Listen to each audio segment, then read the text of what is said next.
Cette truite-là, vous le croirez pas, c'est avec une mouche cigarette. Vous savez, il arrive souvent, là, que vous avez essayé plusieurs mouches, et puis 10, 12, puis ça ne mord pas. Puis pour ceux qui fument, ben ils prennent tout simplement leur snipe ou leur magot, puis ils tirent ça à l'eau comme ça. Tout d'un coup, la truite saute là-dessus. Vous dites, ça parle au sacrifice. Elle a sauté sur un snipe de cigarette, puis elle ne mord pas après mes mouches.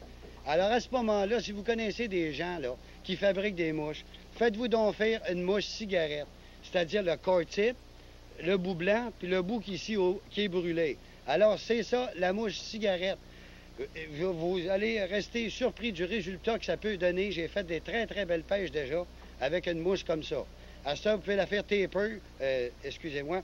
Vous pouvez la faire corps type ou encore plaine, et puis ça mord autant l'un comme l'autre.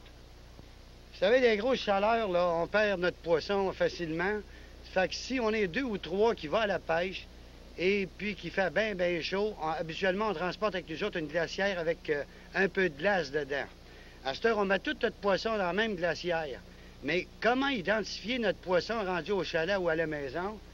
C'est bien, bien facile. C'est que, imaginez que là, vous êtes Pierre, Jean et Jacques qui pêchez.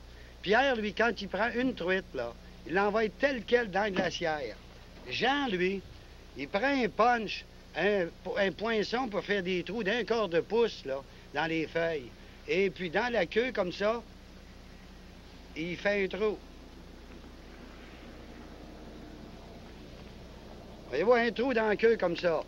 Alors, ça, c'est Jean. Et puis, Jacques, lui, la même chose avec le poinçon, mais ce coup-là, il fait 2 trous dans la queue. Ça fait que, rendu à la maison, il n'y a pas de problème pour identifier son poisson. Ça, c'est à moi, ça, c'est à toi, puis c'est facile, il n'y a pas d'obstination à ce moment-là. Voyez-vous? Lorsque vous allez à la pêche, là, puis que vous avez trouvé un bien bon coin de pêche, là, et puis que vous décidez d'aller dîner, vous dites, bien, des fois, on va se faire un repère, une roche, un arbre ou ces choses-là, mais vous voudriez retourner exactement au même endroit où vous étiez au début de l'avant-midi. C'est difficile des fois de trouver le bon spot, le même spot.